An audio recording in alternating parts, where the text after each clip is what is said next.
चालू घडामोडी IMP प्रश्न पहिला. पॅराऑलिम्पिक स्पर्धेत तिरंदाजी या खेळात सुवर्णपदक जिंकणारा पहिला भारतीय खेळाडू कोण ठरला आहे? योग्य उत्तर पर्याय क्रमांक 3 हरविंदर सिंग. प्रश्न दुसरा. इंडियन इन्स्टिट्यूट ऑफ टेक्नॉलॉजी अर्थात IIT दिल्लीने आपले नवीन कॅम्पस कोणत्या देशात उघडले आहे? योग्य उत्तर पर्याय क्रमांक 1 संयुक्त अरब अमिरात या देशात अबुधाबी येथे. प्रश्न तिसरा. खालीलपैकी कोणत्या फुटबॉल संघाने ड्युरंड कप 2024 जिंकला आहे?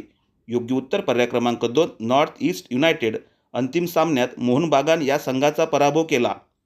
प्रश्न चौथा. BCCIने अलीकडेच भारतीय पुरुष क्रिकेट संघाचा निवडकर्ता म्हणून कोणाची नियुक्ती केली आहे? योग्य उत्तर पर्याय क्रमांक 4 अजय रात्रा, भारताचे माजी यष्टिरक्षक. प्रश्न पाचवा. सुमित अंतिलने पॅरिस पॅराऑलिम्पिक 2024मध्ये कोणत्या खेळात सुवर्णपदक जिंकले? या प्रश्नाचे उत्तर आपण कॉमेंट करा. आजचे प्रश्न आवडल्यास लाईक करा आणि चॅनलला सबस्क्राईब करा.